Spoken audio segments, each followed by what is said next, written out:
പ്രകാശ് രാജ് കഴിഞ്ഞ ദിവസം ഒരു ലൈവ് വീഡിയോ ചെയ്തിരുന്നു. തന്റെ പൗരത്വം സ്വാഹയായി എന്നാണ് ആ വീഡിയോയിൽ പ്രകാശ് രാജ് പറഞ്ഞത്.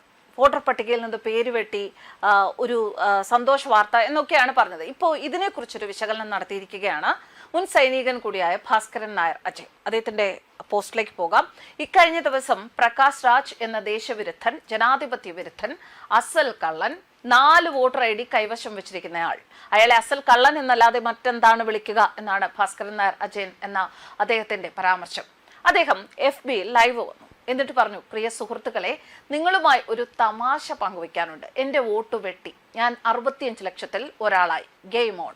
ബംഗളൂരു സെൻട്രലിൽ നിന്നാണ് പ്രകാശ് രാജ് ഇങ്ങനെ ഒരു ലൈവ് ഇട്ട് കരഞ്ഞത്. ഇയാൾ ആരാണ്? യുവാക്കളുടെ റോൾ മോഡൽ?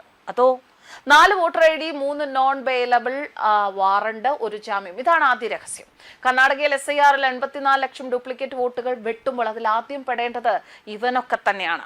ബംഗളൂരു സ്വദേശി അഡ്വക്കേറ്റ് K ദിലീപ് കുമാർ കൊടുത്ത സ്വകാര്യ പരാതി പ്രകാരം 2019 ബംഗളൂരു സെൻട്രലിൽ MP ആയി മത്സരിക്കുമ്പോൾ ശാന്തിനഗറിൽ വോട്ടുണ്ട് എന്ന് സത്യവാങ്മൂലം കൊടുത്തു. എന്നാൽ കർണാടക, തമിഴ്നാട്, തെലങ്കാന എന്നിവിടങ്ങളിലെ 4 ഇടത്ത് പേരുണ്ട് എന്നാണ് പരാതി. കേസ് തമാശയല്ല. കോടതി 48 ACMM ACJM കോടതി, ബംഗളൂരു വകുപ്പ് RP ആക്ട് 31(125A). 2025 ഓഗസ്റ്റ് 1 കോടതി കേസെടുത്തു. സമൻസ് വാങ്ങാതെ മുങ്ങിയപ്പോൾ ഏപ്രിൽ 17, ജൂൺ 12, ജൂൺ 23 തീയതികളിൽ 3 തവണ ജാമ്യമില്ലാ വാറന്റ്. ഒടുവിൽ 2025 ജൂലൈ 10 ACJM ജ്യോതി ശാന്തപ്പ മുൻപാകെ ഹാജരായി. 4000 രൂപ കെട്ടി ജാമ്യം വാങ്ങി തമിഴ്നാട് ID സറണ്ടർ ചെയ്തു എന്നാണ് അഭിഭാഷകൻ തന്നെ പറഞ്ഞത്. ഇങ്ങനെയുള്ളവനാണോ എന്റെ വോട്ട് എന്തിനു വെട്ടി, എന്ത് രേഖ ഹാജരാക്കണം എന്ന് ചോദിക്കുന്നത്? നിന്റെ തന്നെ ഡ്യൂപ്ലിക്കേറ്റ് ആരോപണം തീരാതെ ജനങ്ങളെ പറ്റിക്കരുത് പ്രകാശ് രാജ.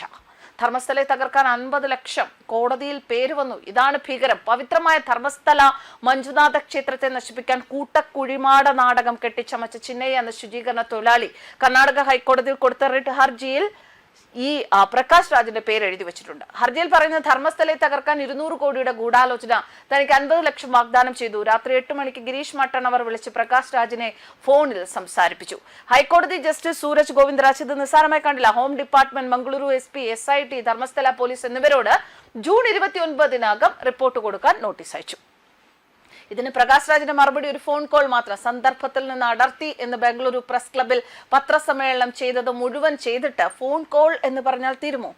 മൂന്നാർ കയ്യേറ്റവും സെലക്ടീവ് മതവിരോധവും. മൂന്നാറിൽ ഭൂമി കയ്യേറിയതിന് തഹസീൽദാർ നോട്ടീസ് കൊടുത്തു എന്ന ആരോപണം ഇപ്പോഴും സോഷ്യൽ മീഡിയയിൽ സജീവമാണ്. അതിനേക്കാൾ വലുത്, സ്വന്തം അമ്മയുടെ ചടങ്ങ് പള്ളിയിൽ ക്രിസ്ത്യൻ ആചാരപ്രകാരം നടത്തിയ ഇയാൾക്ക് ഹിന്ദുക്കളോട് മാത്രം എന്താ ഇത്ര വിരോധം? മറ്റുള്ളവരോട് പറഞ്ഞാൽ ജോസഫ് മാഷിന്റെ ഗതി വരും എന്ന് പ്രകാശ് രാജിന് നന്നായി അറിയാം.